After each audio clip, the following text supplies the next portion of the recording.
चंद्रावत। स्वागत है सभी का आदर्श एजुकेशन ग्रुप के इस ऐप के ऊपर। आशा करता हूँ सभी कुशल होंगे, अपनी पढ़ाई को सुचारू रूप से जारी रखे हुए होंगे। आपकी इसी पढ़ाई को इसी तरह से लगातार जारी रखने के लिए मैं फिर से लेकर हाजिर हो गया हूँ 12th क्लास एजी केमिस्ट्री। और इसके अंतर्गत अपन अध्ययन कर रहे हैं प्यारे विद्यार्थियों लेसन 12 डेयरी केमिस्ट्री, दुग्ध रसायन। दुग्ध रसायन के अंदर प्यारे विद्यार्थियों अपनी बातें हो चुकी है दूध के बारे में, और दूध के बारे में इसके प्रमुख घटक कौन कौन से होते हैं। इसके अलावा अपन बात करते हैं प्यारे विद्यार्थियों तो दूध जो होता है इसको मात्रा को प्रभावित करने वाले कारकों के बारे में बात हो चुकी है।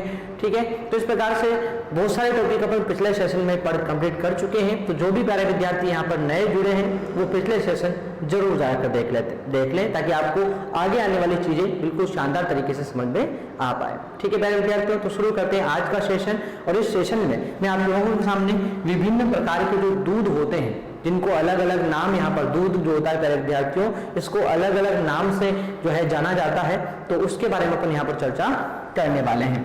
ठीक है, देखो अपना हेडिंग है आज का और वो है विपणित दूध। विपणित दूध का मतलब होता है मार्केट मिल्क।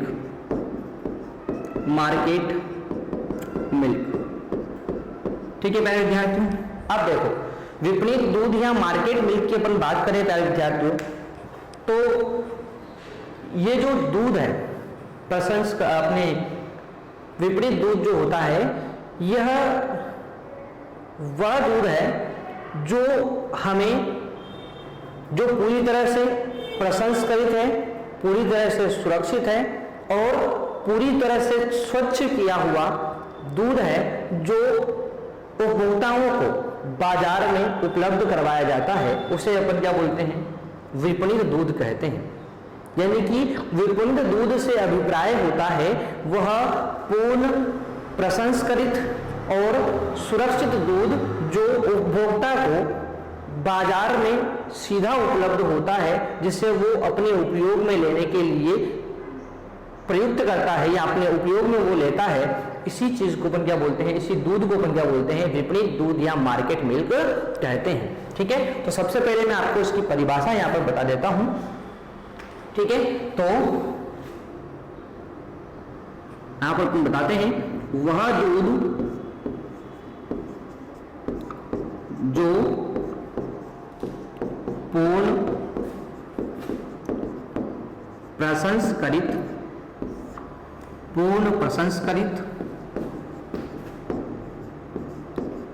सुरक्षित, जो पूर्ण प्रसंस्करित सुरक्षित हो और उपभोक्ता को सीधे उपभोग हेतु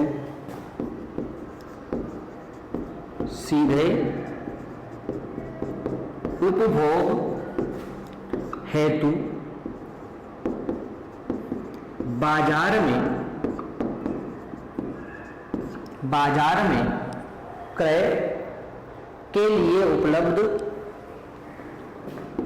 क्रय के लिए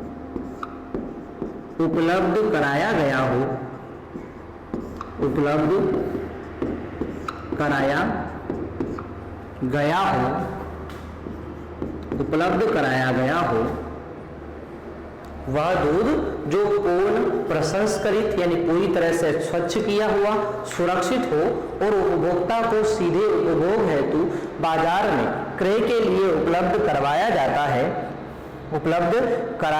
है, विपणित दूध कहलाता है।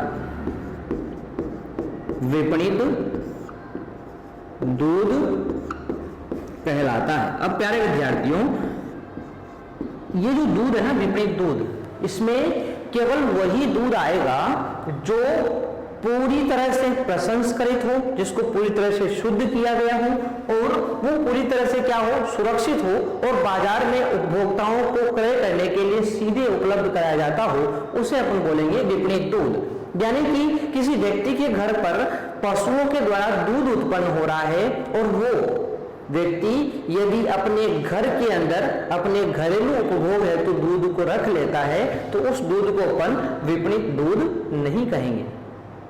यानी जो बाजार में उपलब्ध कराया गया है, पूरी तरह से स्वच्छ करते हुए उपलब्ध करवाया गया है, केवल वही दूध विपणित दूध कहलाता है। घर में अपने उपभोग के लिए यदि वो रख लेता है तो उसे अपन विपणित दूध नहीं कहते हैं। ठीक है ना। तो यहाँ पर एक चीज मैं वो भी लिख लेता हूं कि इसमें वह दूध सम्मिलित नहीं होता है, इसमें वह दूध सम्मिलित नहीं होता है, वह दूध सम्मिलित नहीं होता है जो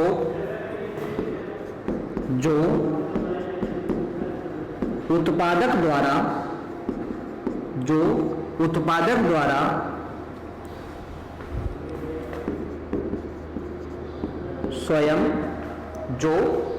द्वारा स्वयं या अपने परिवार में उपभोग हेतु स्वयं या अपने परिवार में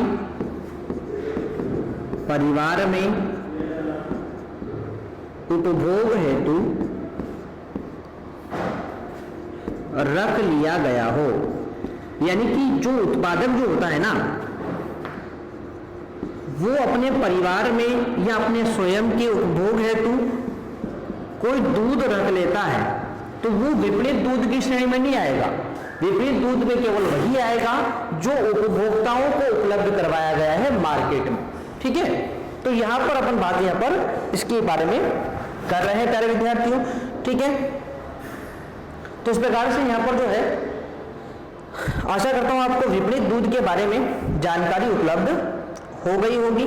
ठीक है। चलो बढ़ते हैं अपन आगे की तरफ।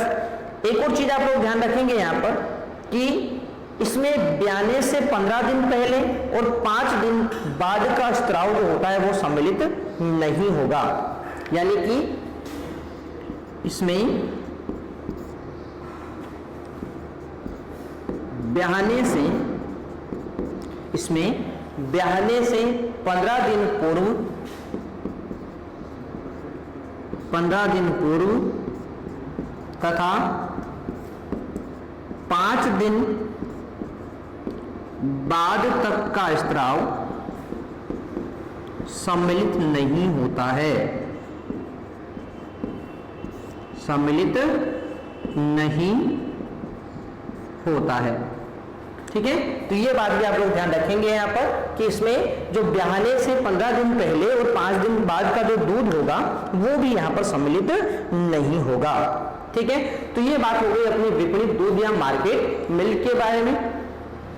बढ़ते हैं आगे की तरफ और अगला टॉपिक अपना इसी के अंदर आता है विपणित दूध के प्रकार, यानी मार्केट मिल्क के प्रकारों की हम बात करने वाले हैं प्यारे विद्यार्थियों।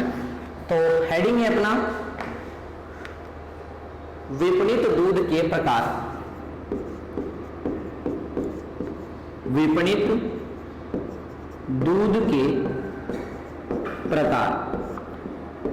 विपणित दूध में सबसे पहले आता है अपना संपूर्ण दूध। संपूर्ण दूध आता है, होल मिल्क। ठीक है। संपूर्ण दूध या होल मिल्क। अब सबसे पहली बात आती है सर ये होल मिल्क होता क्या है। तो देखो स्वस्थ पशु से प्राप्त किया गया दूध जिसके संगठन में कोई परिवर्तन न किया गया हो वो संपूर्ण दूध या पूर्ण दूध कहलाता है। एक बात ध्यान रखेंगे आप लोग कि वह या स्वच्छ पशु से प्राप्त किया गया दूध, स्वस्थ पशु से प्राप्त किया गया दूध जिसके संगठन में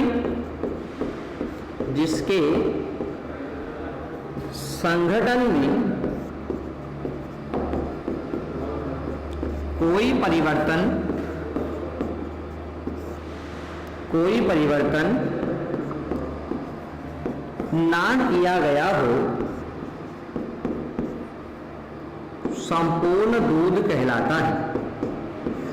संपूर्ण दूध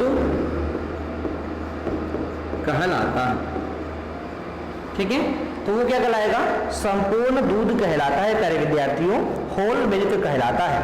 ठीक है, और इसमें वसा व वसा रहित ठोस पदार्थ की न्यूनतम मात्रा, इसमें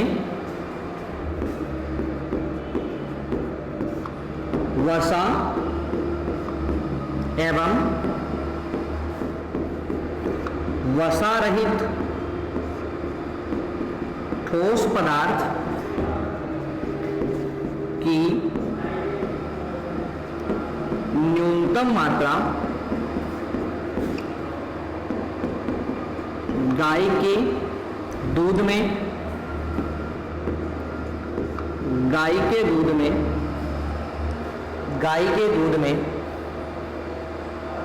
3.5 तथा 8.5, 3.5 तथा 8.5 और भैंस के दूध में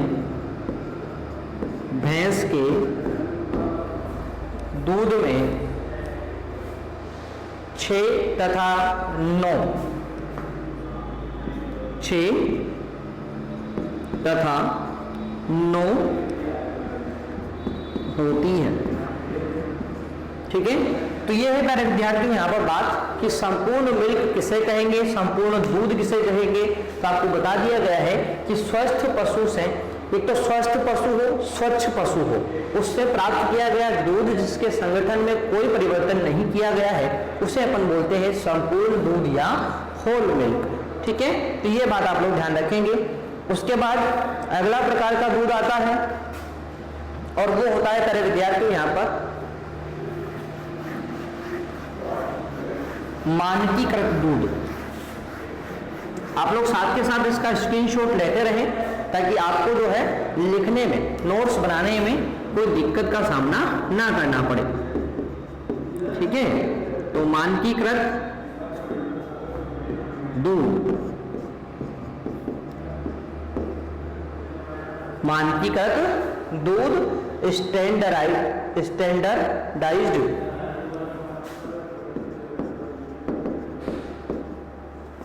मिल्क। अब देखो क्या होता है मानकीकृत दूध। तो प्यारे विद्यार्थियों, यह वह दूध होता है जिसमें वसा और वसा विहीन ठोस पदार्थ की मात्रा दूध से क्रीम निकालकर या उसमें सपेटा मिलाकर दूध में न्यूनतम 4.5% और वसा रहित ठोस पदार्थ की मात्रा जो होती है वो 8.5% रखी गई हो, उसे अपन मानकीकृत दूध कहते हैं। ठीक है, तो मैं परिभाषा निकालता हूं। यह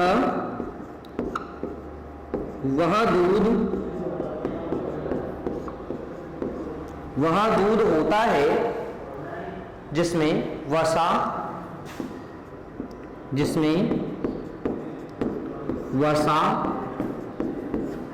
एवं वसा रहित ठोस पदार्थ की मात्रा, वसा रहित ठोस पदार्थ की मात्रा दूध से क्रीम निकालकर,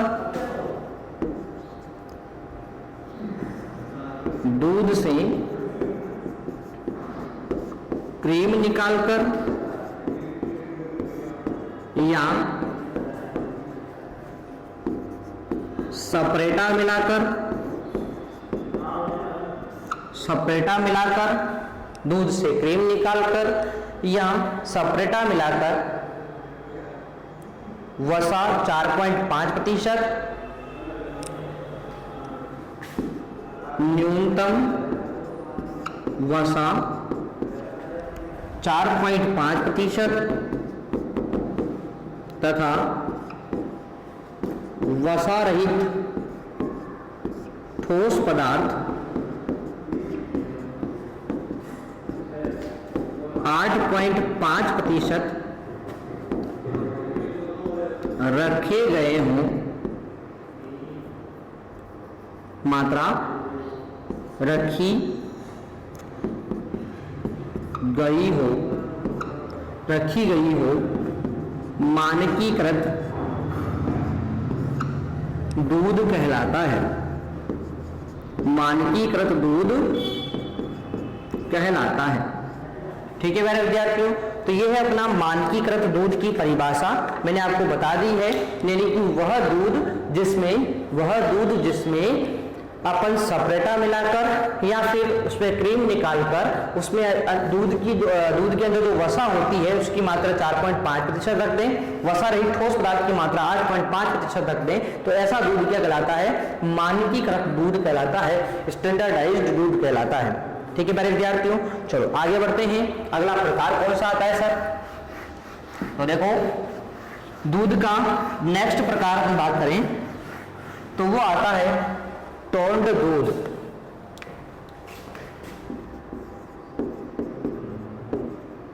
टोन्ड दूध,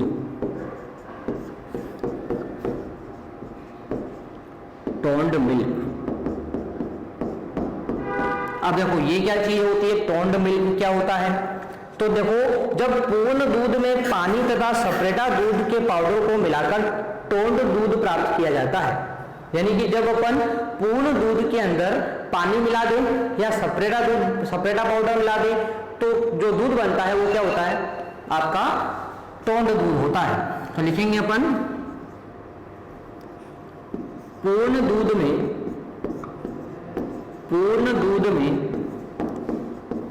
पानी या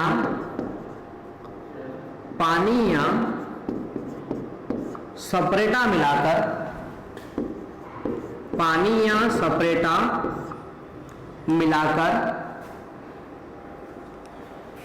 पूर्ण दूध में पानी या सेपरेटा मिलाकर टोन्ड दूध प्राप्त किया जाता है।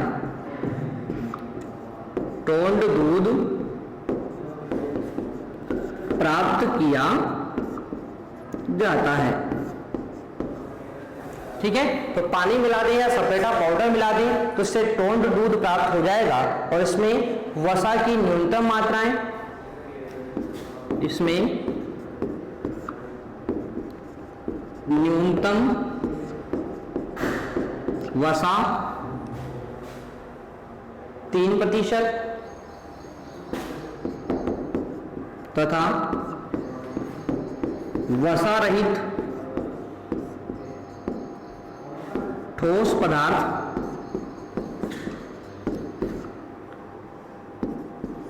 की मात्रा 8.5%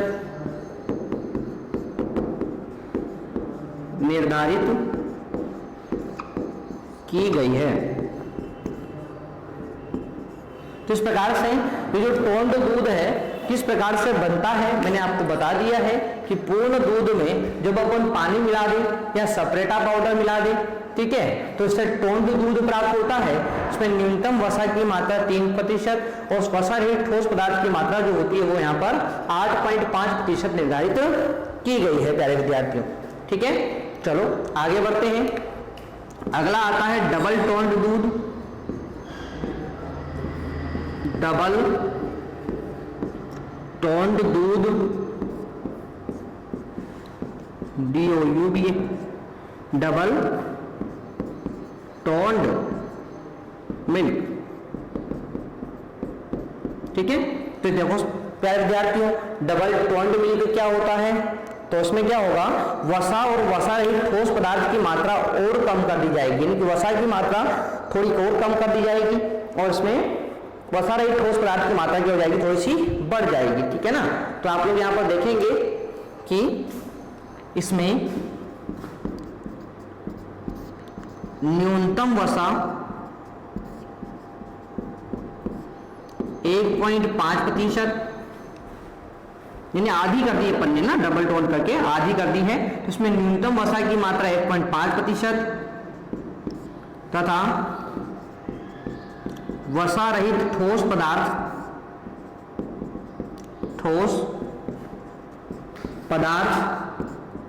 की मात्रा 9% निर्धारित की गई है। यानी डबल टोन्ड में जो है, डबल टोन्ड दूध के अंदर क्या होता है कि वसा की मात्रा थोड़ी सी कम, लगभग आधी कर दी है टोन्ड से 1.5%, और यहाँ पर वसा रहित ठोस पदार्थ की मात्रा थोड़ी सी बढ़ जाती है। ठीक है ना प्यारे विद्यार्थियों, तो ये थे अपने कुल 4 प्रकार के विपरीत दूध। और भी बहुत सारे प्रकार के होते हैं जिनको हम पढ़ेंगे नेक्स्ट सेशन में, तो आप लोग इनको साथ के साथ नोट करते रहें। और आपको वीडियो अच्छी लगती है तो आप लोग अपने मित्रों के साथ अधिक से अधिक इसको शेयर करते रहें। ठीक है, और लाइक का बटन दबाना ना भूले प्यारे विद्यार्थियों। ठीक है, तो मिलते हैं अपन नेक्स्ट सेशन में, तब तक के लिए टेक केयर, बाय।